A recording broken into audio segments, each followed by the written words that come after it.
Welcome back. Episode 3 of Blerds on Nerds is live. It's your boy Matt and my very good friend, partner in crime, other half from across the country, Lana. How you doing? I am doing great. Good morning, boys and girls. Did you say good morning? Oh, is it morning there still? Well, no.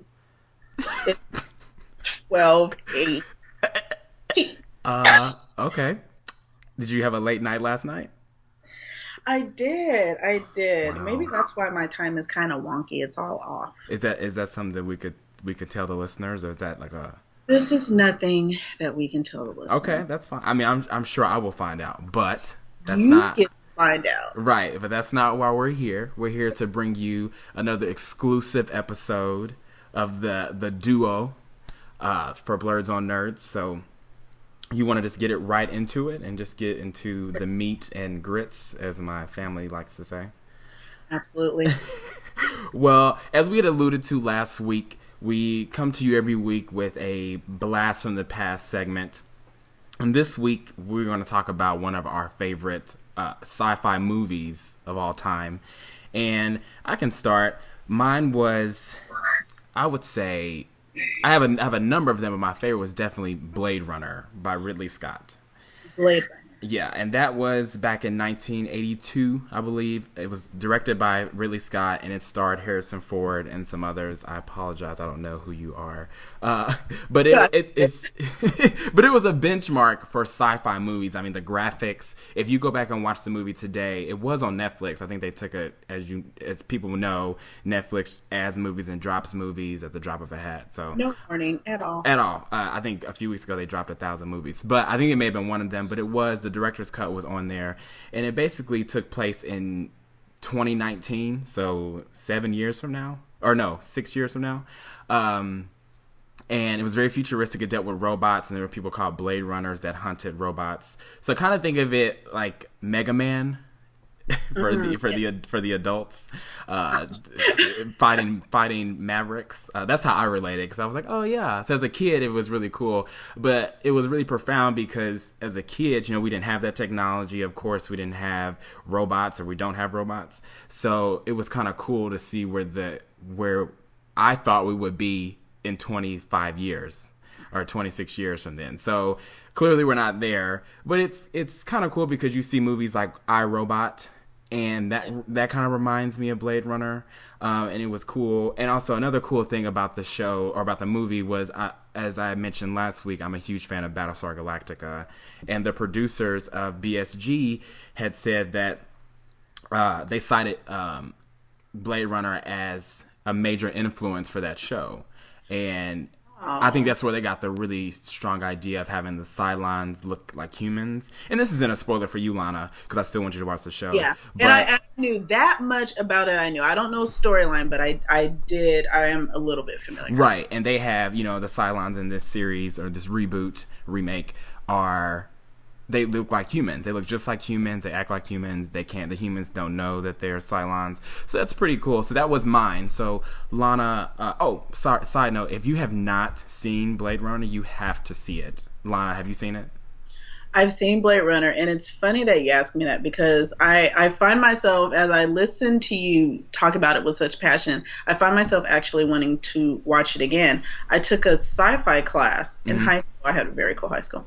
So they had a science fiction class where we watch movies, write about it, talk about it. Blade Runner was actually one of the movies, and the class was taught by the principal. Okay. But that was... I know, right?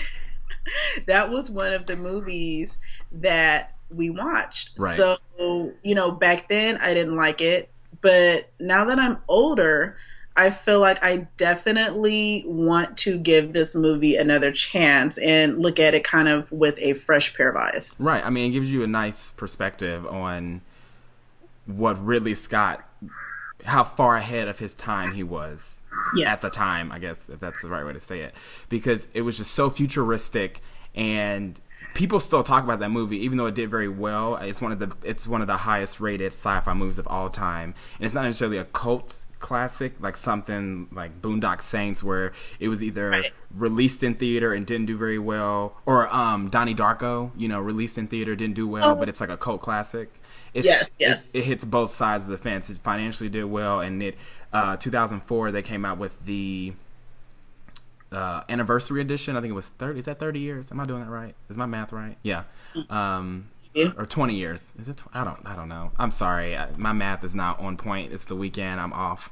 But it was like a director's cut. It was remastered. There were unrated scenes. You know how they do with all these movies nowadays. But I would definitely push anyone that has not seen it, or if you consider yourself a true nerd, true blerd, true sci-fi geek, you have to see that movie. It'll give you a lot of perspective. So, with that being said, Lana, what about you? What movie did it for you? What old school sci-fi movie did it for you? My movie of choice is Soylent Green. Mm-hmm. And Soylent Green is a movie that I had always heard of, but it's a movie that I actually only watched for the first time last year. It came on AMC. It was random. I was home. I just Right. happened to catch it at the beginning. I was like, oh, Soylent Green. I finally get to check it out and see what this movie is about. And I have to say that I fell in love with this film. It starred Charlton Heston, Mm-hmm. directed by Richard Fleischer. It came out in May of 1973. And just for a little brief synopsis, the movie takes place in 2022. We're on Earth. It's overpopulated, low food supply, very, very hot, no place. And it's just the overcrowding as the way it's filmed in the movie is something that I had never even considered could happen, and Right. it was interesting. Soylent Industries is responsible for the food to feed the masses. There's a real shortage of actual real food as far as meat and vegetables and things. These things are gone, thing of the past, not seen anymore. Basically, board member of Soylent Industries is killed. Charlton Heston plays Detective Thorne. It's his job to find out why this man is killed. And so it just goes from there. Some of the images in the movie I just thought were just very interesting, like renting apartments. Women Right. were called furniture. Oh, okay. You can rent the furniture, being the woman with the apartment. So, I mean, just, Oh. yeah, I know, right? I don't know how to feel. Like, okay. And the ending of the movie is definitely a twist. I'm not going to say what it is, of course, even though it's an old movie. I don't want to spoil it for anybody if you choose to watch it. I would say stay off the internet, don't read anything about it. But when I first heard that line, I found myself, I want it on a shirt. I want to scream it at people sometimes. Sometimes I just find myself randomly saying it. I don't know. Just something about it. It was so intense. I really, really loved Well, it. which we need to do before Comic-Con, we need to get you a shirt made that has that saying on it, so you can wear that in San Diego. Yes, and you know what? I just think I am. One of the people from our little badge holder group actually had a Soylent Green shirt, and it was pretty awesome. I can't say Oh, really? what search. Yeah, I can't say what was on the shirt because it would give everything away, but it was cool. See, you're really playing with my emotions, and I need you to watch this movie. you're really plucking my curiosity strings. I'm on Wikipedia right now looking at it, like I'm reading the synopsis or the plot, and need you to I haven't read past like line 4, seriously, because Wikipedia is quick to put the climax of the movie in the first 2 lines of the plot. They will. And it's like the paragraph is like 28 lines, but line 2 they're like, this is what happens. I'm like, what? No, I just wanted to know what it was about. Why would you ruin it? What they need to do for Wikipedia is they need to put spoilers, like the tag spoilers. Well, IMDb does, and they're really good about that. They'll put spoilers, and then they'll have it collapsed so you can't see it. Yeah. And it's, so I looked as I was kind of refreshing on the, just the little bits of pertinent information, like when it was released and things. I looked on Amazon. Amazon actually has it. It has it on, they have it on Blu-ray. Right. But they also have it on DVD. I think I'm going to buy it on DVD because I want the original artwork. Mm-hmm. And Blu-ray, it's all like, modernized, blah, blah, blah. And of course, it'll look great, but, it'll upscale it or whatever. I completely agree. I think you should do it. I know when Attack of the Show, Rest Its Soul, was on TV, Chris Gore had done a DVD Tuesday or DVD Tuesday, and one of the movies was the anniversary edition of Blade Runner, and he was like, because he has pass, rent, or buy. And of course, he's like, it's Blade Runner, you should buy it regardless. But it has all these packed features, and Chris Gore is really big on special features and added content, directors, interviews. He's really, really big on that. So I'm actually tempted to buy it because I have it on my Apple TV, but I'm actually tempted to go buy, I have the director's cut. I don't have the anniversary edition. So I'm tempted to go buy the actual Blu-ray anniversary edition. I think it's only like $19.99 at Best Buy. It's like a steal. You might as well just go and grab it. Yeah, I think, I'm definitely going to watch it. And sometimes, Blu-rays are wonderful, but sometimes you just want the artwork. You just want, you don't want the gleaming, shiny new package, and I don't want it with Soylent Green. I think the art is too cool, and the DVD itself has artwork on it. I'm not giving that up for Blu-rays. Right. I completely understand. But now that we are done harping about our past, okay. I'm still thinking as I speak. I'm like, what's going to be the next blast from the past? I'm really excited. I know, I'm already. What's the next one? But we can go on to my favorite, as I say every week now, tech news and rumors. And of course, I love me some Apple. But we have some news from Apple Land and Android Land. We try to be fair. We try to be fair with both sides of the fence. Oh, except for Windows. We don't really talk about Windows Phone. Sorry, if you have a Windows Phone. I feel bad.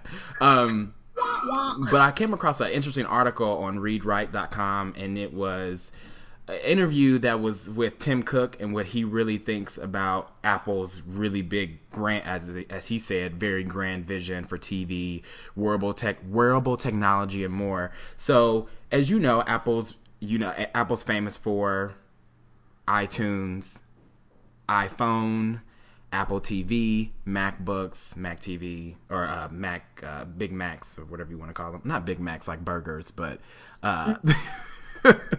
iMac. Yes. I want a Big Mac. I want a Big Mac so bad.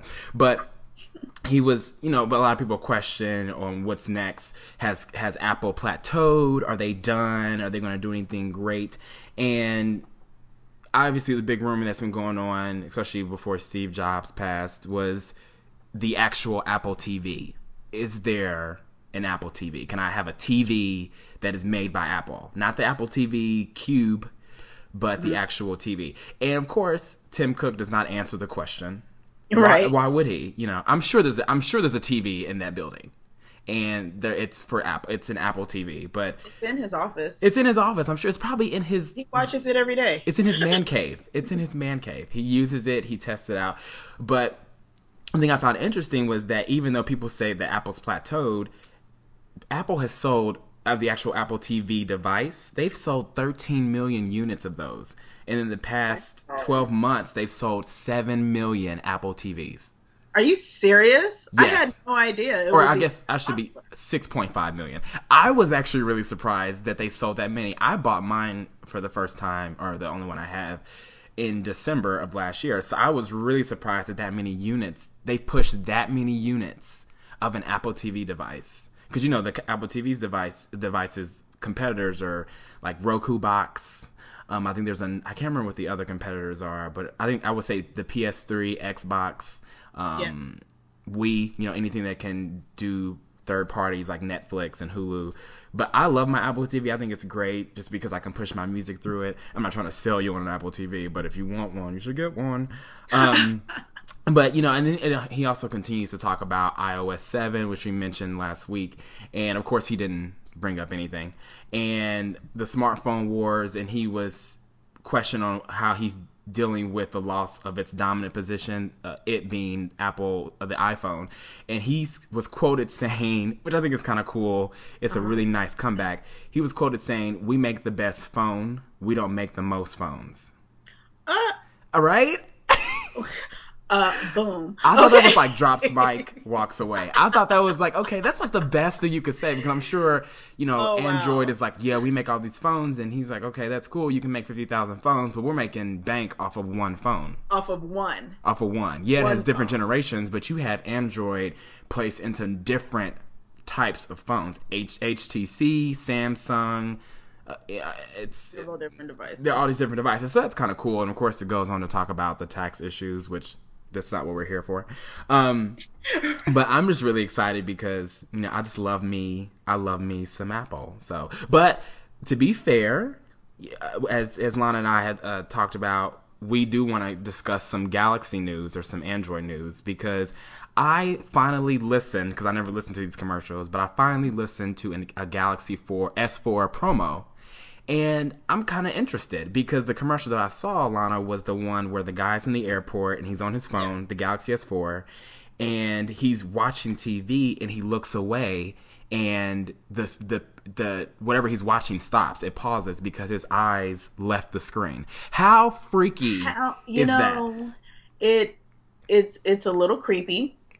I don't know if I want to be that intimate with my phone. I don't know if I want my phone to know me that well. Right. I don't know if I want my phone to think for itself. I feel like what's next is going to say, if you're watching a movie, you're not into it, your phone's going to say, Matt, I feel you're not into this movie.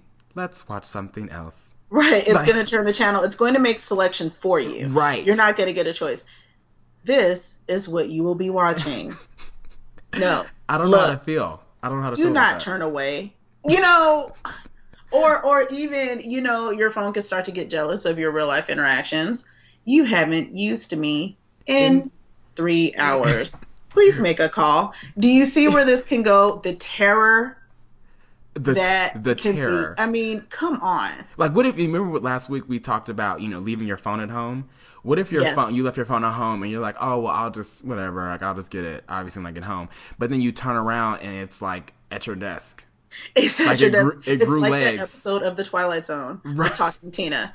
My name is Talking Tina. It's going to be the same thing with the phone. I love how you reference. Turn around, the phone is, like, for me, I'm walking around. I've got my purse. It's huge, so I'm digging around.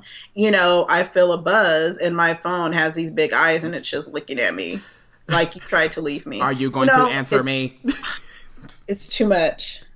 I don't know how to feel about it, but that's just one thing I found really cool. And then the other thing, and cool and creepy, and the other thing was that the gesture, Galaxy S4 has gestures now. So you can wave over your phone to answer the phone, which to me is a little too much. I have no problem, like, hitting the answer button. I can use my thumb. Yeah. I can slide it open. It's not a big deal. Right. I mean, waving. I don't know all the new specs of the Galaxy S4. Anyone out there, if anyone has a Galaxy, I think it's out now. Anyone has a Galaxy S4, let me know how it is, because I have been kind of questioning, even though I'm a Apple, I guess I shouldn't say loyalist anymore, but although I do love me some Apple products, I've had the iPhone since generation 1. Loyalist. So yeah, but I'm kind of, I'm starting to chip away a little bit. If there's another phone that can come and really impress me, so I'm really pushing Apple to. It's June now, so the WWDC Apple conference should be coming on the next week or 2 weeks, and I want to know, what do you have in store for me? Because yeah, I need to know something because my upgrade is coming soon, and I need to know what I'm waiting for. Am I sticking with the iPhone? Am I waiting for the next version of the iPhone to come out? Or am I going to do like a Galaxy or HTC or something like that? Because I'm really, but then again, the only thing about those phones, like especially the HTC, it's so big. I already have a tablet. Yeah, like I had mentioned, I don't like the size of the phone. I don't. It's so big. That's the one thing I like, because the iPhone, it still stayed, it's a nice size screen. It's still relatively small. If I don't have my earbuds and I need to put it up to my ear, I can do that. It's not a problem. I feel like I have, because I mentioned earlier that I have an Nexus 7. I feel like I've got the Nexus stuck to the side of my face with that phone. Right. So my sister has one, and I'm just like, this thing, it's huge. Yeah, I don't. It's so big. That's the only problem. And then, with Apple coming out with the iPad Mini, you put the iPad Mini next to the Galaxy Note. They're like the same size.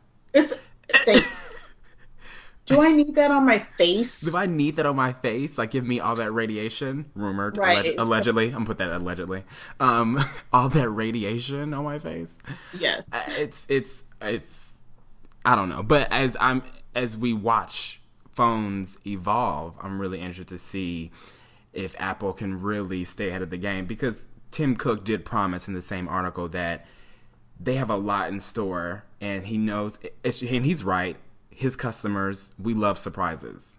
We do. So Absolutely. he said, we only release things when they're ready, which is fair. I mean, you shouldn't release something until it's 100% ready. So I'm sure there's Apple TV in the works. I'm sure there's a probably Apple video game system in the works. I don't know. I'm sure there's a Apple House in the works. Apple, don't even Apple video game. I need you to stop right now. I need you to stop, and I need you to take it back. Well, I'm still excited for the Apple iWatch. I need that watch in my life. I need the allegedly rumored to be released Apple iWatch. Right. I need it. You have to say alleged. The rumors. But I need it. That's the one thing I will run out, and I will just throw my entire paycheck at Apple. I will fly out to California and just throw them my money. Just take it. I can't. So let's get off Apple, because I guess we can kind of stay on Apple, because Lana, you found a really interesting topic, a really interesting article about even another step up with merging technology with everyday life. Yeah, so this is very, very interesting. This is kind of playing with a little bit of the Google Glass or similar type of technology that we discussed last week. There's a startup company, and this news was released yesterday. I saw this on CNET, giving credit where credit is due. Mm-hmm. So there's this startup company. It's called Ether. Right. They're located out here in California. And basically what they've got is they've got a wearable 3D augmented reality glasses. And they're stereoscopic glasses and a 3D camera to track hand movements, kind of like what we saw in Minority Report. The best part of the movie was when he was playing with that little glass board. I'm just going to say. Right. And just sliding everything everywhere. I said, I need that in my house. We saw a little bit of that, also in Avengers, and Tony Stark, he's been doing that forever. Right. But so that is kind of what we're talking about. But, again, it's the glasses. And one thing that's really actually pretty cool is that Android users, because this is running on Android users, you're going to see a virtual tablet when you've got the glasses on. So you've got this virtual tablet in front of you that acts like a physical tablet that you can, point at and pick and choose. So basically, you're going to be walking around. You've got these glasses on. Nobody sees anything but you, and you're going to be waving your hands in the air. And that's, and you're going to be doing all kind of cool stuff. Right. It's open platform. Mm-hmm. So they don't want, they're not trying to do like Apple and just, having a new proprietary device. They want everybody to be able to use it. They want to integrate it with Apple. We know how tricky that can be. Apple does not really allow a lot of different companies messing with their...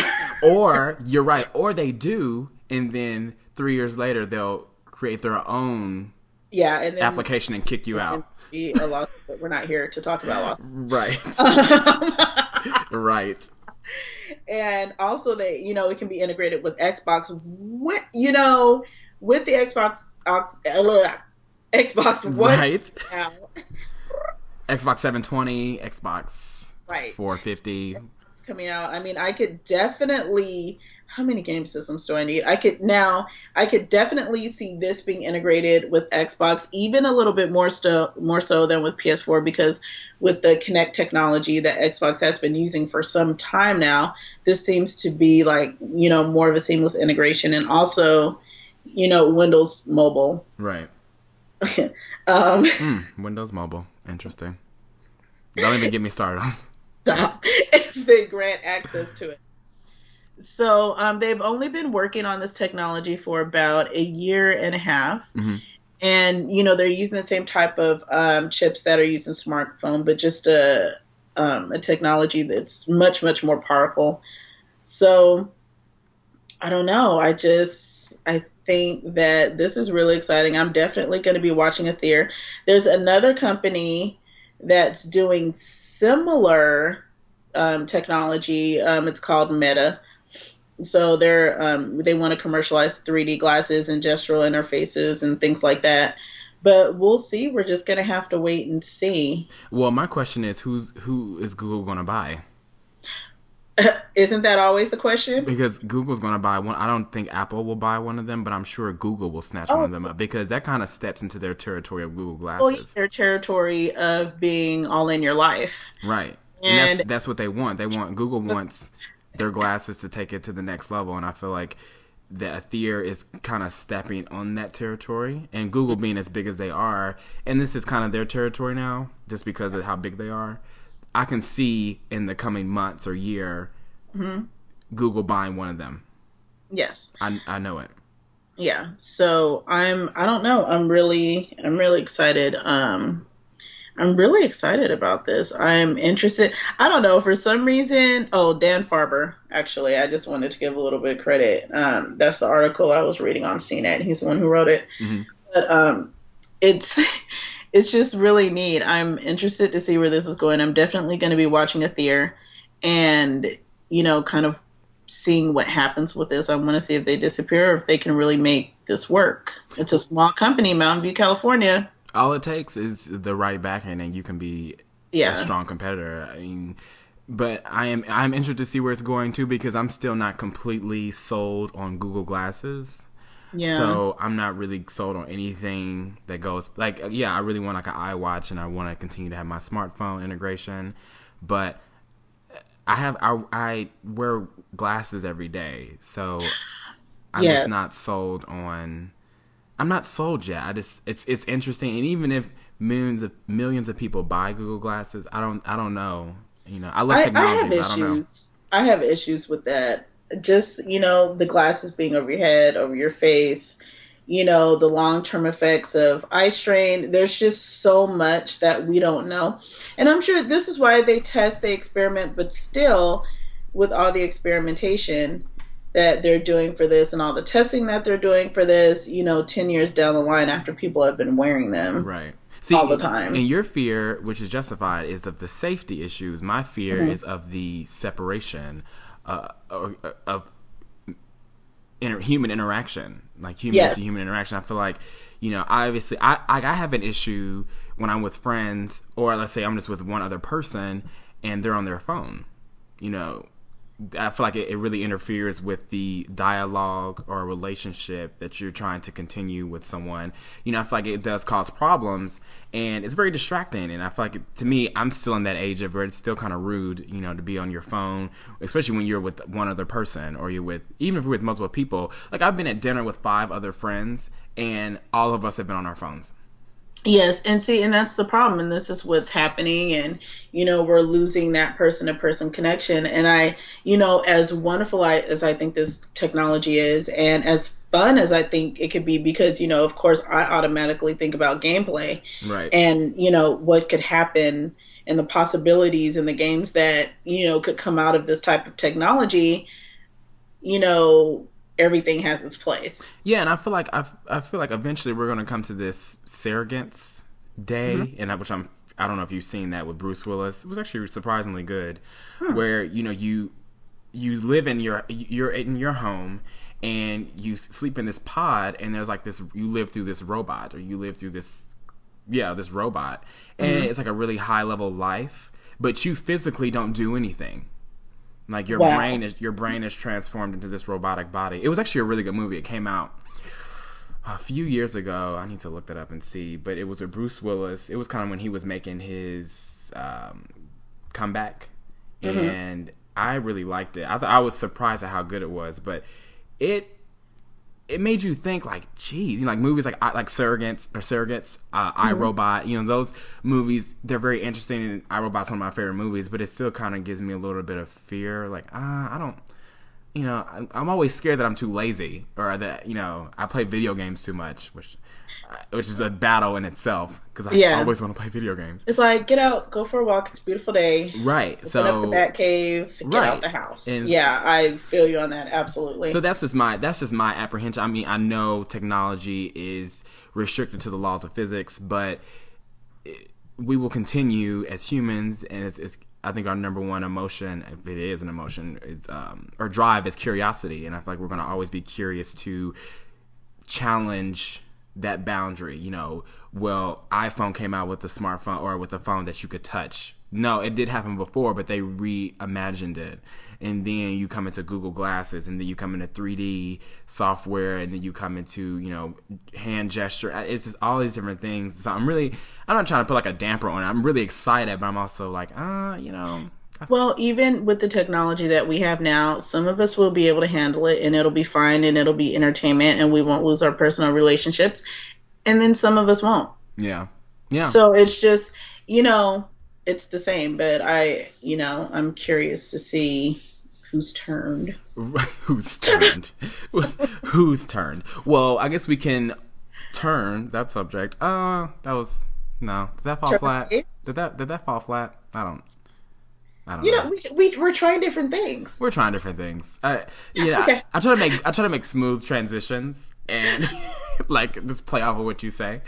But since we're on that subject of technology still, we can get into which I'm excited about, as always, and just talked about was video games. Yay! So last week, Lana and we've known each other for what, a year? About a year. And we met at Comic-Con. This woman's awesome. We talk about video games all the time. But I love you too, woman. We get that Barry White. Right. But we finally discovered literally a week and a half ago that we both have PS Vitas. I used to be I've always loved my PS2. I have a PS3 now. I've had a PS3 since it came out. But I've always been a Sony fan, but I've always loved Nintendo's Game Boy Advance, DS. And about 2 months ago, I decided to make the switch to kind of create an ecosystem within Sony. So having the PS3, having the PS Vita, and I must say I really enjoy my PS Vita, partly because all the free games I get because I'm a PlayStation Plus member. So all the free games. I'm not a Plus member. You need to. Well, if you don't have a PS3, do you? No, I don't. If you did, you should. The latest PS, we got my dad. We got him a PS2. Mm-hmm. So we had a PS1. We got him a PS2, and that's the last PlayStation that we got was the PS2. But I've got the Vita, so when I get the 4, right? When I get the 4, when I get PS4. Then I'll go on and handle all that wonderfulness. No, I completely understand. I think it's cool. It's funny because I have Apple TV. I have a PS3. I keep saying PS4. I have a PS3. Of course, I have an iPhone, and I have a computer, a MacBook, and everything I have, including the Vita, has Netflix on it. So Netflix. Oh my gosh, I have Netflix on every single device that I have. I've got Netflix. Right. So I thought that was like an interesting side note. I'm like, I see Netflix everywhere. Like their marketing is really good. But so we're going to talk about it. We have purposely not talked about the Vita outside of the podcast, as we want to get to know each other's like games. What do we like to play? So Lana, what do you play on there? What do you play on your Vita? Assassin's Creed.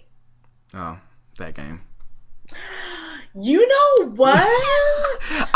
My feeling on Assassin's Creed is when the game came out, it did redefine first-person games. Well, it's not first-person, it's third-person. Third-person games, and I really enjoyed it. I enjoyed the idea, I enjoyed the concept. But aren't we like on Assassin's Creed 14, and they've only been out for 5 years? I mean, the game has not been out that long for them to have so many sequels. And I'm going to use that word in quotations because a lot of them are, the deluxe Assassin's Creed 2, Assassin's Creed 2 Brotherhood, Assassin's Creed 3. They have another Assassin's Creed coming out. They do. In a couple months, or if it hasn't come out already. But we both know why this Assassin's Creed was different and why I had to buy it. Yes. Now tell them why you had to buy it. Lana. I bought a Vita. Okay, was the ES3 conference last year. Mm-hmm. And I was watching it, watching my coverage, watching Sony, seeing what they were doing. Right. So I was going to make the jump. And then I saw this game, and this game came on. And I had always heard about Vita. I'd heard problems. Vita doesn't have enough games, which I still kind of feel. But I agree. I was looking at this footage, and I was like, and this was before I knew it was for Vita. And all I saw on the screen was this black woman. And so that immediately perked my curiosity. I said, black woman in a game with her clothes on? I'm interested. So this Aveline was the new assassin for the Assassin's Creed Yeah. and Revelations, and I was like, oh my goodness, I must have this game. And they showed footage from the gameplay and the fact that it takes place during the Revolutionary War, Right. the fact that, there's slavery, just everything. And I said, I need this. This isn't even something that I think I want to get. This is something that I will have. I wanted the white one just for something different. Oh, there's a white And Vita. yeah, I have a white Vita because it came with I got the Assassin's Creed bundle. Ah. So, and it came with a memory card too. Right. So that was cool. Need that. But I said I have to have this. I did a pre-order, which I never really do for anything, so I never really find the need for that. But I was super, super excited to get it and to play it, and I think it's fascinating and I think it's wonderful. And it's just, I don't know, I have so much appreciation for this game just because of who I get to play. Right. I I completely mean, understand. and that's the entire reason that I got it. And then, I went on to like Uncharted and, you know, Well, I like what video games. I can't take you. I can't take you. But I like where video games are going. Like, for instance, with Assassin's Creed being male dominant, and then they switched to not only a female role but a minority role. Black woman, and especially in that era, which is really cool. And then you have going to not they're both mainstream, but like Mass Effect. Mass Effect allowed you to play as a man or a woman. You could play as either gender if you wanted to. So I like where games like that are going. I did buy. I was talking to a really good friend of mine a few months ago, and he had encouraged me to buy. This is when Assassin's Creed 3 came out. He encouraged me to go back and buy Assassin's Creed 1 and 2, and I played Assassin's Creed 1 all the way, and I played Assassin's Creed 2 all the way. And I mean, it was cool, but I still didn't go out and buy Assassin's Creed 3. I just wasn't completely sold on it. Maybe, because I'm a frugal man. So maybe if it went down to like pre-owned, I'm sure it's pre-owned now, but if it went down below $44.99, then I will gladly, I will consider investing in that. GameStop, wink, wink, you know what to do. right. But I love it. on my Vita, so I'm a huge Marvel fan, which we're going to talk about that later. So of course they have Ultimate Marvel vs. Capcom 3 on the Vita. So I had to buy that. I bought that. I love fighting games. So I have Marvel vs. Capcom 3. I have Street Fighter Cross Tekken. I'm kind of team Capcom. I love me some Capcom games. But other than that, what else do I have? I love JRPGs. So I'm playing like Disgaea, and I have a couple Final Fantasy games that are ported from the PS1 classic, like Final Fantasy 7, 8, and 9. I've never played Final Fantasy 9, so I'm playing that on the Vita. I'm not playing it on my PS3. I'm playing on the Vita, which is really cool. The port it's really neat how they do that, because I can switch between the PS3 and the Vita memory.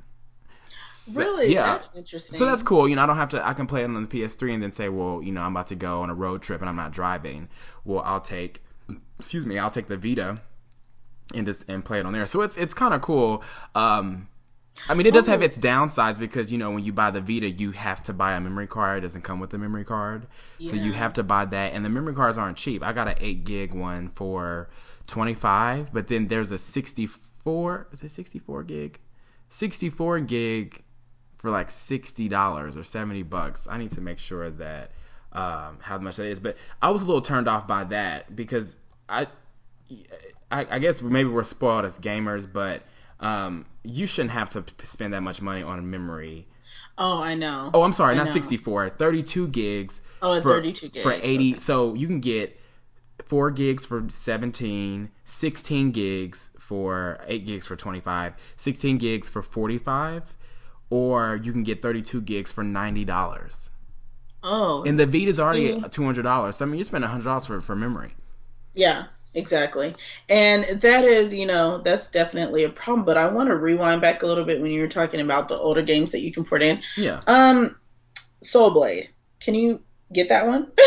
Soul Blade. Yeah, Soul Blade is a fighting game. It's an old PlayStation title, and it just happened to be one of my favorites. That one and Unreal Tournament, loved it. Oh, I loved Unreal Tournament. Why does Soul Blade It look was just familiar? so much fun. It was so much fun. I'm looking at the images of Soul Blade now. Oh Yeah, yeah, because it's Soul Calibur. yeah. Oh, so is Yeah. that okay? So, Okay. but it started off as And then you Soul Blade. have the Soul Blade, Yeah. and Cervantes was my favorite. Mm-hmm. Yeah. Okay. All these characters look extremely Yeah. familiar. Cervantes, I was yes. just wondering. Yeah, I'm gonna need to get on that because if oh my gosh, yeah, I need to play that. So you're not playing any Soul Calibers now because you know Cervantes Nope. is in every Soul Calibur. No, I'm not. I'm not playing any Soul You should probably because invest in that. I know I should. And the thing is, I'm still in Xbox land. So I mean, Vita is cool. Like when I travel, when I go places, I use my Vita. I very seldom use it at home. At home, I play Xbox, but when I leave, I take the Vita with me Can and then I I play. can I I tell know. you something? I believe that if you were a PlayStation Plus member, that you could get Soul Calibur, the newest Soul Calibur for Vita for free. I believe so. I'm Oh, serious because being a PlayStation Plus member, you get all these. You pay I think $55 or $60 a year, and you get all these titles for free. You got these discounts, and I believe Soul Calibur is one of the free titles for that's it. the month. I'm serious. I'm dead serious. I'm doing it. I'm trying to double check right now to see. Oh yeah, Broken Destiny. So Soul Calibur Broken Destiny is free for all PlayStation Plus members. See, okay, I need to get it together and I need to handle that and that will be handled because when I'm in line at Comic Con and I have my Vita with me, Yep, you're right. I'm gonna be playing. So now you know. Now you know No, what to do. yes, I do. Absolutely. Thank you. You're You're such welcome. a wealth of information. Yeah, that's what friends are for. Oh, thanks, Sony. All I know is we better get a call from Sony. I'm just joking. No, I shouldn't say that. But yeah, we better get a call from Sony being like, "Hey, Doesn't have to so ask. here's some chump change for pushing PlayStation Plus, or Capcom, or who makes Soul Calibur. Anybody, or we'll take a shirt, We'll take a T-shirt. poster, We'll take a whatever, shout out. I'm okay with keychain. right. So on to the entertainment. As you guys know, I'm a huge Marvel fan, and Lana is a lover of all things DC. I'm a lover of She DC. is. So, Make the switch though. right, and we're going to talk about that because this past weekend, I decided to try a new comic book store in downtown Indianapolis, and they were excellent. The people were great. They're really helpful. I didn't do a pull list because they're not my go-to comic book shop, but I Yeah. grabbed a lot of new comics. I love me some Marvel now. I love the reboot, and I'm really a big fan of the new Avengers Arena series, primarily because it has X-23, Laura Kinney in it, and I love anything that she's in. And I got the last 3 issues because I was behind, and because I've been busy with work, which is never fun. But I caught up real on life. those, Ugh. right? So I caught up with those. I read all those, and then I also decided to jump over to DC and grab some things that I thought would be really interesting. So far, I grabbed the new 52 issues, or a volume 1 of both. I grabbed the new 52 of Teen Titans, and I grabbed the new 52 of Batwing. Teen Titans, I haven't dug into Batwing yet, but Teen Titans I'm liking, and I'm using liking with kind of a worry because I love Teen Titans, especially when it was on Cartoon Network, and I love the original Teen Titans, so Starfire, Beast Boy, Cyborg, obviously Boy Wonder, Robin. I think I'm missing somebody. Oh, no, I'm not missing anyone. And I really loved those type of Teen Titans, and I thought they were really cool. I really love them. And this one has all new, I should say cast, but all new people like Kid Flash, a young, Yes, it's different. yeah, and it has an adult, Red Robin, and it has I don't know his name, but he plays, or not yet. He hasn't came into the series yet, but the young Superman, Superboy, and Who is actually, a clone. oh yeah. So Hmm. I'm actually liking it, but I do miss Cyborg. I really miss that. Well, see, Cyborg is a part of the Justice League now. You know what? And Yeah. that's the one that I should have told you. Justice League is actually pretty good, and they're about to go into this huge arc. But Cyborg he replaced Martian Manhunter. So if you want Cyborg, then you may want to pick up Justice League and check it out. I think you might actually really like that one. Yeah, and yeah, because I was Wikipediaing like what happened because I didn't actually read the Teen Titans comic, and I Hmm. remember reading that with the relaunch of Teen Titans, the roster includes obviously Red Robin, Kid Flash, who is pretty cool, Superboy, Wonder Girl, Solstice, and Skitter, formerly known as Yes, Skitter is Bug. a trip. Yeah, and then an African American girl with insect themed powers. I'm like, oh, that's cool. And then Bunker is a Mexican teenager Yeah. named Michael Berrigan who can create force fields. And Miguel's also gay. So that was really interesting that they've added a very. This is what I think I find really interesting is they've really diversified Teen Titans. I mean, very much diversified. And the beginning, the first comic was cool because it starts off with all of them separate and then bringing them together. So it's nice. It gives a nice origin.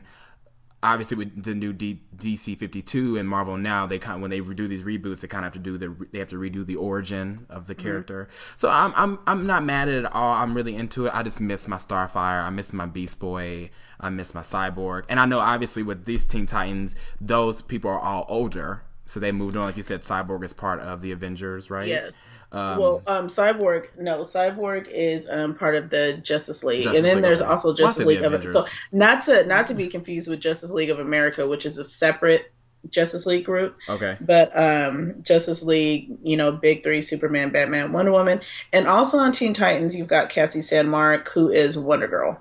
Okay. So Okay. yeah, and she comes in, a little bit, and then there's conflict there with her and Superboy. But Well, yeah, I mean, I'm interested to know what you think. I will definitely keep you posted. And that's what I'm reading. I don't want to overbear myself with a bunch of different comics because I got back into comics officially probably 4 months ago, and I'm really trying to keep up, especially with Avengers Arena, Nova, Deadpool. I just picked up his Marvel Now issue, and I was thinking about picking up Hawkeye, but I'm not sure. I'm not really sold on Hawkeye. You But know what? I almost picked up Hawkeye, and I went on Wikipedia, and Wikipedia is your I best friend. read, yeah, because I went and I was reading some backstory, but I don't know.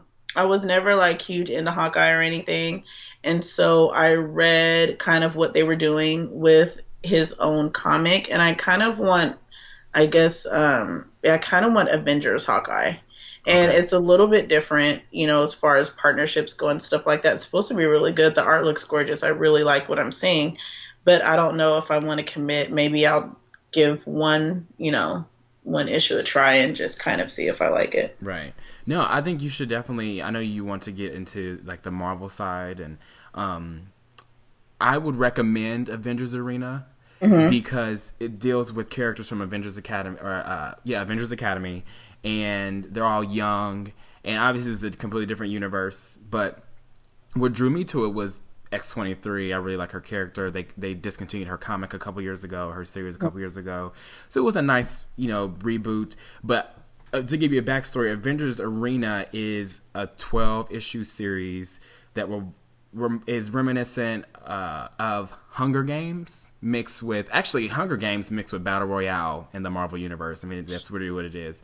The supervillain or villain Arcade kidnaps the superheroes. I'm trying to remember how many there were that he kidnapped. Not that many. I think 1, 2, 3, 4, 5, 6, 7, 8, 9, 10, 11, 12, 13, 14, 15, 16. He captures 16 of the heroes, and some of those, including X-23, are like Death Locket, Reptile, Red Raven, Nara, Apex, Cammy, Chase, Bloodstone, Darkhawk, and Hazmat. I've only heard of a few of these characters. I haven't heard of all of them.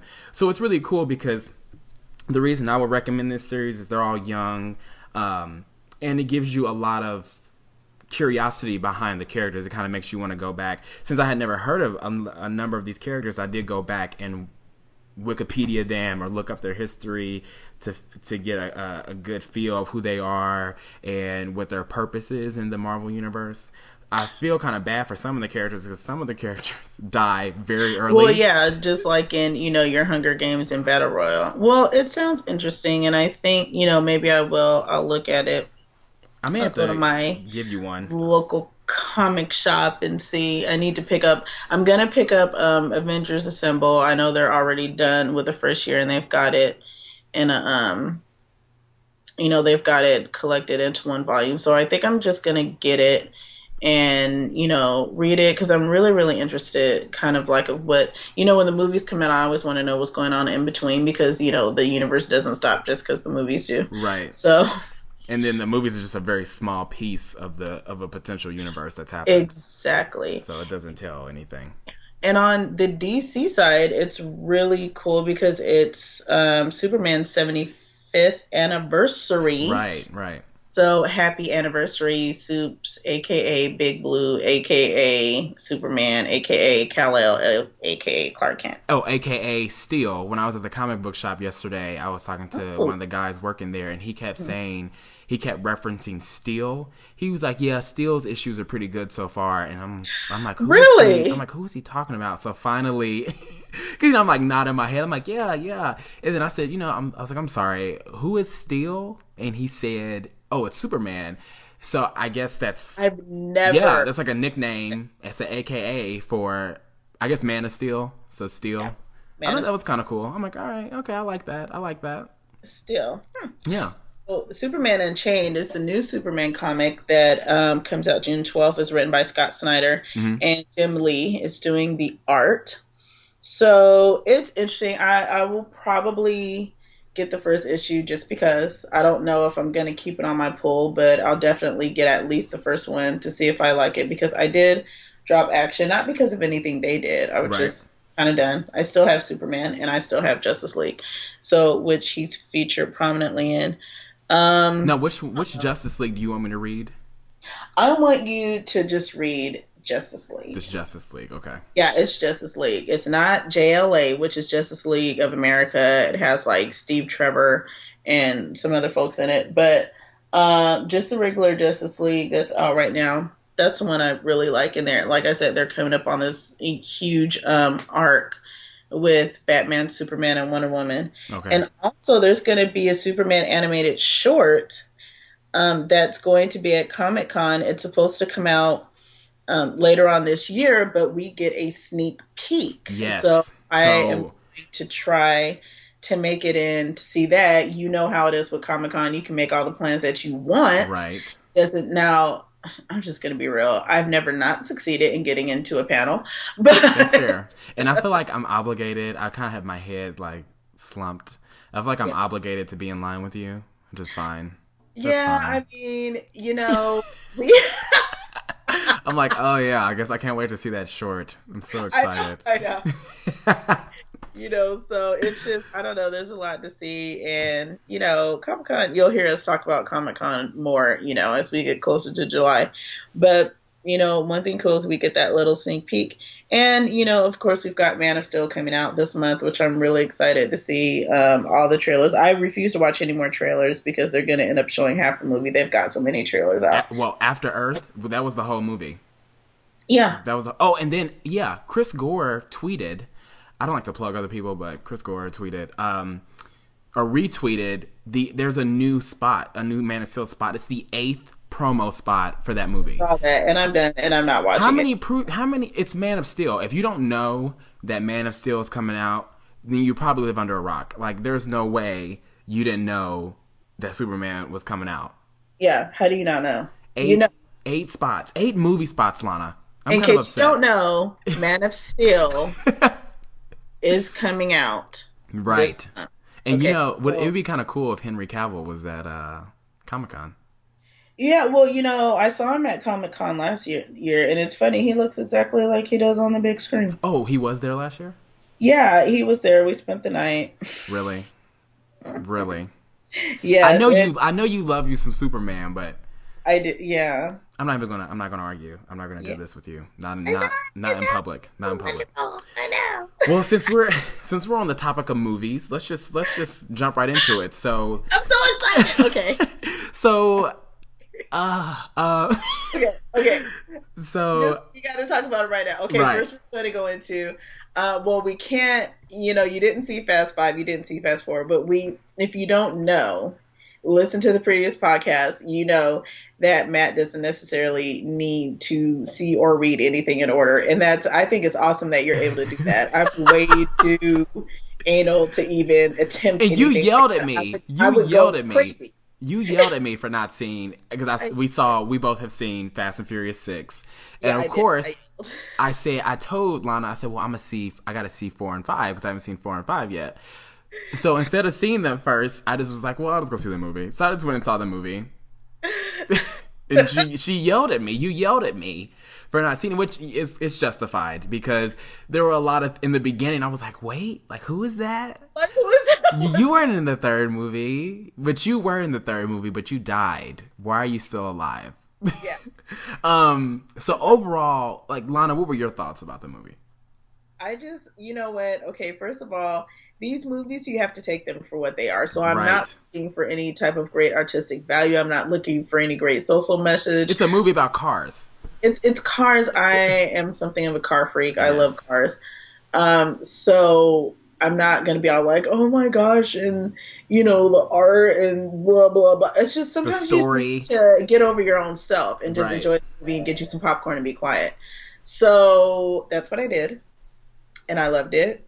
And because I like Michelle Rodriguez a Right. lot. I like the types of characters that she plays. And, if you did see Fast Five, then you know that there was a little teaser that they were going to find out, what really happened to her. And they did. And I don't want to really give too much away in case you haven't seen it. But I just really love how they were able to bring her back. The relationship, with her and Dom is just awesome. Just their interplay it's cool. It's really neat. It's not, like some other relationships you see. And I do like that the females in this film are really strong. There's really no such thing as damsel in distress. People Right. can handle themselves, and in the male-female relationships, they, there's a lot of trust there. There's like, here, you're going to hold this gun. You're going to drive. I'm going to, there's no coddling. There's no, condescending behavior. And I just appreciate that so much. And I think what I mentioned to you, it's like, that's what I wanted for her that I don't feel like I got. Right. No, I completely understand. It's cool because the thing that's fun about having you, like we watch these movies, not necessarily together, but we watch them when we come back and talk on the podcast about them, is that you get two different perspectives. Because I'm seeing the movie and I'll accept your apology, Lana, for calling me out about moving yourself aside and watching the movie for what it is. So everyone, I love me an action movie. I do, but I love a story. I love a deep story. I love a story that's like borderline Academy Right. Award nominee worthy. Like I love the Lincoln. I'm just trying to think of the most recent movies that have been critically acclaimed. Or something like action packed, but still has a good story. Like maybe Inglourious Bastards. I don't know, but or Django Unchained, for instance. Like it has a really good story, but it was also very adult. It was very very over the top. So when I like Django. we're not gonna do this, Lana. We don't have time. We're not gonna do this. We don't have time for this because I know what you're doing. I can't. I'm sorry. I can't do this. So I'll give you a quick backstory about my Fast and Furious history and my out of orderness. I saw Too Fast, Too Furious in the theater. That was the first one I saw. And I was like, man, this movie is awesome. Like, I love cars. I love explosions. I love fight scenes.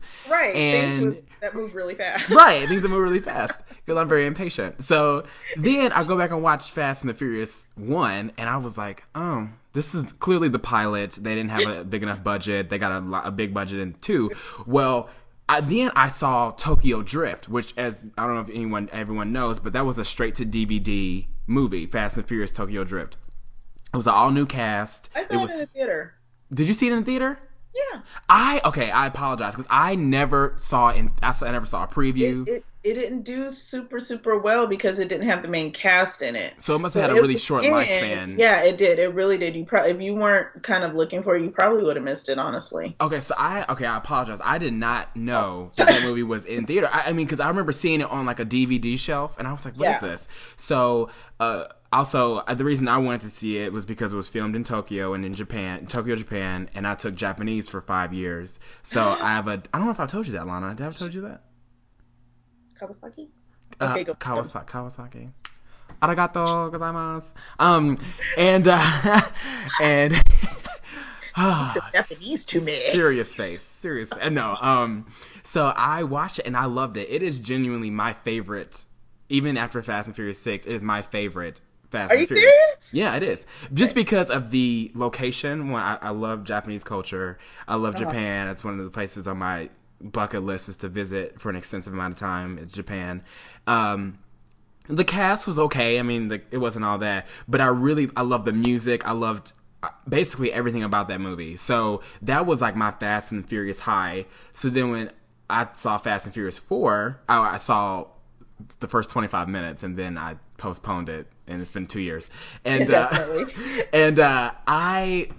it just wasn't as interesting to me, but also what I found interesting was that Han was back. Okay, in this movie, Fast and Furious came out some years ago, Tokyo Drift. So if you don't know, get over it.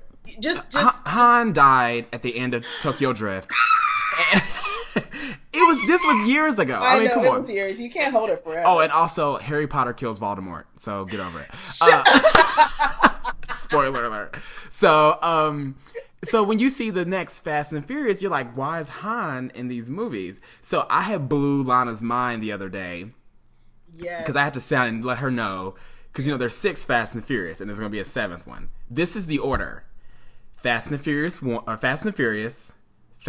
Fast, Too Furious, Fast and the Furious 4, Fast and Furious, or not Fast and the Furious 4, Fast and Furious 5, Fast and Furious 6, Fast and Furious Tokyo Drift.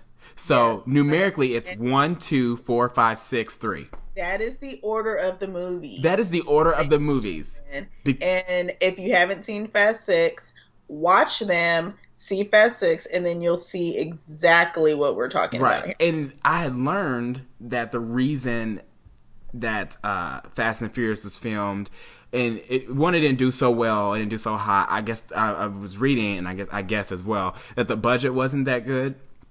So it was kind of like a mini jumping the shark for the franchise. Like, okay, let's just do something.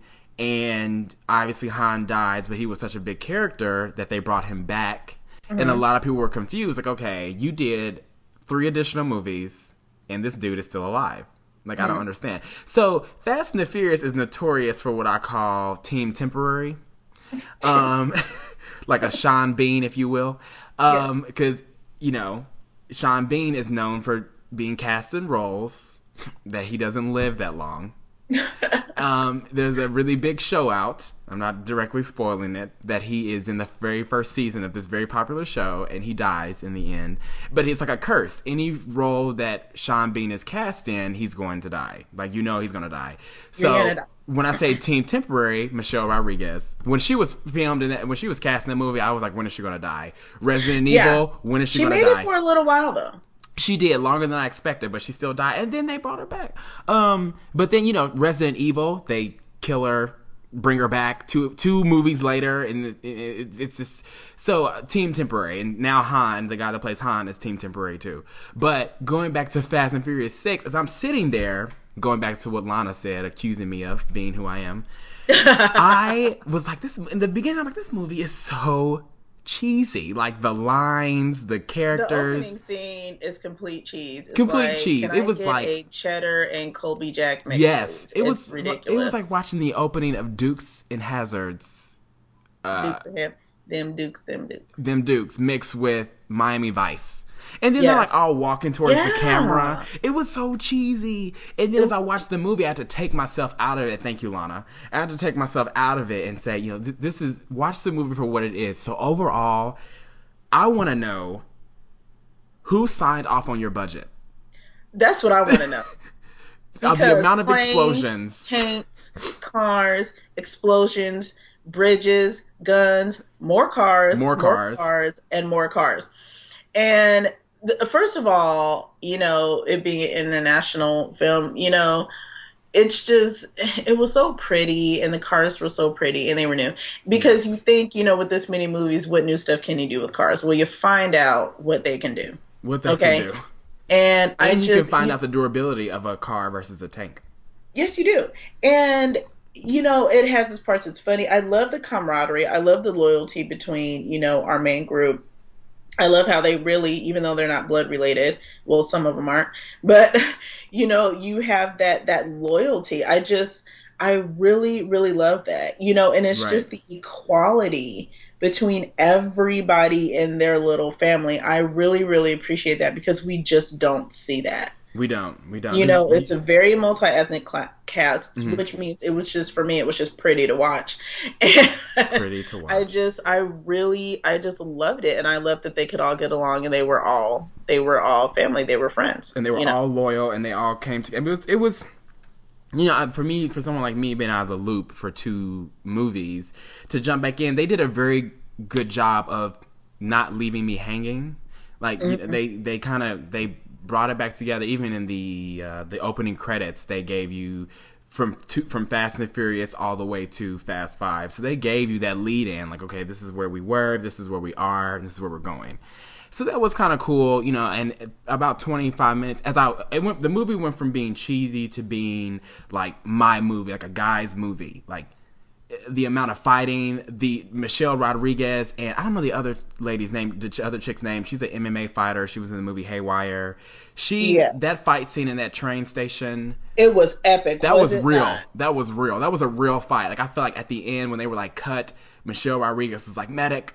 When she, I don't know. Can we give it away? Like I'll give a tidbit of the fight away. One of them speared the other one, like speared her Yeah. over a flight of stairs, over the railing that was in the middle of the stairs. They flipped It over was the stairs or over the railing, and they fell on the stairs. I'm pretty sure one of them had a concussion at the end of that scene. Yeah, and her name was Gina Carano. Gina Carano. Okay. Yeah, and she's actually, she's the real deal. Yeah. And Is she an MMA fighter or? she is an MMA fighter, which was cool. And I was looking at her, I was like, she looks like she does something athletic. And then later on, I found out that she's an MMA fighter. Right. So, Michelle Rodriguez is quoted as saying that, just she had to do a lot of training. That was for real. Vin Diesel really kind of stuck his neck out and went to bat for her to try to get her back into the movie. The fans really wanted her back, and that's why they brought her back in the first place. Right. So, the first weekend it made 160 million. It got great reviews, critical and fan base. I mean, how rare is that? Right. Especially for a movie like this, because it's not like high art, but it's just a really good movie. It doesn't always have to be. You have to be. I mean, people. I was reading articles leading up to Fast and Furious 6, and analysts and bloggers were like, "Why is this movie still going on?" Because it's the source. Everyone loves cars. Yes. Everyone loves cars. Everyone loves cars, racing. You may not be a racer yourself, but you love to see that stuff. It's the coolest thing. You love to see people, or you love to see cars explode. You like to see really aesthetically pleasing environments. I mean, the locations for Fast and Furious 6 were gorgeous. I mean, they were filming all over the world. So that's really cool in itself. It was very, if not, for the lack of, I guess, depth of story, which who cares? It's an action movie, but like for forever. but it's the aesthetic, and the movie is very aesthetically pleasing, and to watch it, you're like, wow! Like all the fight scenes were awesome, all the racing scenes were awesome, And some of the fight scenes were just funny. Yeah. Like, the other subway fight scene, I'm not going to give that away, but it was pretty that was hysterical. pure And it Tyrese. breaks stereotypes because you expect things to happen. You expect when you see certain characters, you expect them to be able to fight in a certain way, and when they get their butt kicked, it's hysterical. And then they're sweating profusely. Yeah, it's just and the budget for the movie was about 200 million. Okay. So, they definitely put some money into the movie. And yeah, they really wanted to put out a good product. And also, I think another reason it made so much money was because here's a movie where everybody could see themselves, whether you were, African American, Hispanic, Asian, Yeah. white, whatever. There's something for everybody, in this movie. And you can go in and everybody can be together and it can be la la la. I completely understand. I completely agree, and I love how like the villains of this movie were like their opposites. Yes. And that they made note of that in very funny light. They made note of like, there is one of us on this opposite team. That was hysterical. That was hysterical. So I mean, there were some really funny moments, and it was nice because I actually saw the movie by myself. because I really wanted to see it. I really wanted to see it and talk about it on the podcast with you, Lana. And there was only, I went to see like a matinee show, and there was only 10 other people in the movie. But the thing that was cool was that I didn't have to feel like I had to be biased for the movie because there was someone with me. I didn't have to laugh because they were laughing. I was just genuinely sitting there, and I'm just like, there were so many moments where you're like, really? Did that just happen? I know. Did that just really happen? Like, could that really happen in real life? Like, the bridge scene, that was just epic. So if you're not a big fan of Fast and Furious, I apologize for the first 5 movies. For whatever reason, you didn't like them. No, Fast 5 was good. You did say that. Fast 5 was good. I think Fast 5 it ties in very well to that 6. really gave the franchise a fighting chance, because the other ones, they did okay, but Fast 5 is what caused people to get excited again. That's why Fast 5 is why this movie was able to pull in the money that it did. Yeah, I think, and that's why I'm not necessarily too anxious to see Fast and Furious 4, but I really do want to see Fast and Furious 5 At least because 5. it ties in. That's why I kept thinking about Fast 5 every time, or throughout the movie. I was like, okay, well, she came from Fast 5, and I don't remember her. She was not in Fast 4, so I want to go see where she came from and her story, and so I'm really interested to see it. I would recommend people to see Fast and Furious 6. From my point of view, I don't think you need to see Fast and Furious, any of the Fast ones before, especially Tokyo Drift, because... Well, you know what? You need to see... Well, here's the thing, and this is what makes it complex. To really get, the reason why the return of Letty is so important, you got to have a little bit of backstory. Right. Like, maybe I would say the first one, because if only because it introduces everybody, right. And you need to know kind of who they are, what they do, and why they do it. The other ones in the middle, 4 is important for Letty's character. 5 is important for, continuity of going into 6. So, it's just, I don't know, at least one, 5, and 6. But 4 is kind of pivotal as far as, 4 is kind of pivotal. Yeah, so. That's fair. I will go back. I'm definitely going to watch 5. I'll give 4 a chance. But I really enjoyed it. So I recommend anyone that it hasn't seen it yet, you should go see it. We love to spoil movies because we do give you like an 8 to 10 day quick start. So yeah, we're trying to not spoil it because you need to see this movie. Yeah. So go see it, and let us know what you think. Yeah, please let us know. Tweet us, as always. Tweet us, blow us up. But of course, to follow that up, we should definitely get into our everlasting segment from week to week, the blurred of the week. We try to find a blurred in history, whether modern or current, or current or modern, whether modern and current or past, that has really influenced the nerd/blurred community. Yes. And so what do you think? What do you have on your mind, Lana? What are you thinking? This week I actually just found out something really cool and very new. There's a man. There's a man. Yes. There's a man. No, but he was a real game changer. Mm-hmm. He really, really was. His name was Gerald A. Lawson.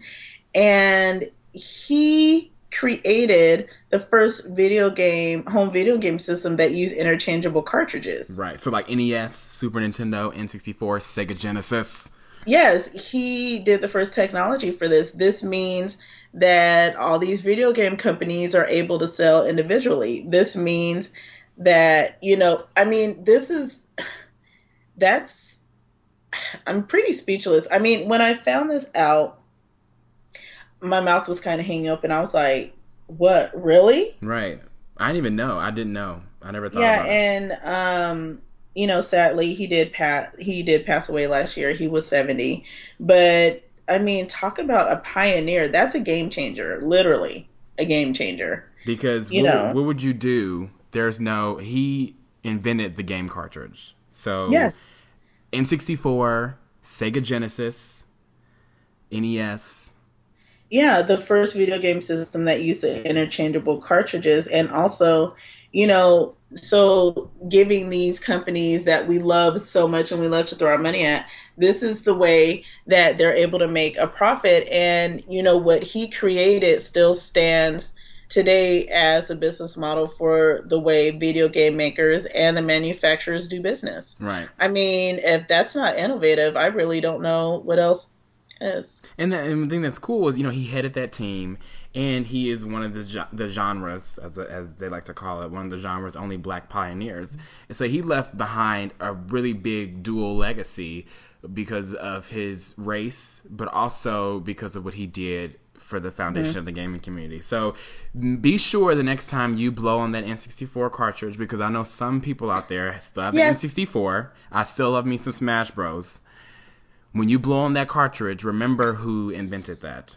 Because it's really cool. Yes. I know that he was quoted before his passing. He seemed to have lost respect. And I actually agree with him on this for the genre of the gaming in the recent years. He was quoted in saying that he doesn't play video games that often. Really? Before he passed. He said, first of all, most of the games that are out now, he's actually appalled by them. They're all scenario games considered with shooting somebody and killing someone, and to him a game should be something like a skill you should develop. If you play this game, you walk away with something of value. That's what a game is to me. I completely agree with that. I do love me a first-person shooter, but I completely understand, there should be some development in your skills, some development in, whether it's reaction time or, you get some type of evolution out of it, intellectually. I completely agree, because all you see are constant reboots of Call of Duty this, Battlefield this, Medal of Honor this, Gears of War. Yeah. And they do well, and they are popular, and they are fun, but I completely understand where his concern is and why he's a little, ashamed of the gaming community today. But go ahead. Oh, no, I was just going to say, so, we definitely appreciate his contribution. And, you listen to the podcast, hear his name, remember it, Gerald A. Lawson, and just maybe tell somebody. Yeah. And that's the best way for his legacy and everything that he did for the gaming community to live on. Yeah, I completely understand. So shout out to Gerald. Is it A. Lawson? His middle name is A? Yeah. Or his middle name is A initial? Gerald A. Lawson, R.I.P. And you are Blerd of the Week. You are Blerd of the Week. So shout out to you and yours and the legacy you left behind, because I know I want to play Super Smash Brothers right now. Yes. That's what I'm craving. So I think that's about it for this week of Blerds on Nerds. Thanks again for listening, for following, for subscribing, for giving us awesome feedback. Continue to listen in on us and continue to stay up to date on our Twitter at Blerd Nerd. I always want to say at because I think of the actual special character right. at Blerd Nerd. Any shout outs, anything you need, any questions, we're always on Twitter, always blowing it up daily. This has become a huge passion of ours, and we just want to make it bigger and better. Yes, so thank you for listening, and you'll hear from us next week. And I think next week we'll start to talk about Comic-Con, right? Yeah, because I don't think we can wait anymore. We can't. It's June. It's time. My body is ready. I'm ready. Just ready. Everything is coming into place. Cool things are happening, so stay excited. But thanks a lot, guys, and remember to spread the blerd.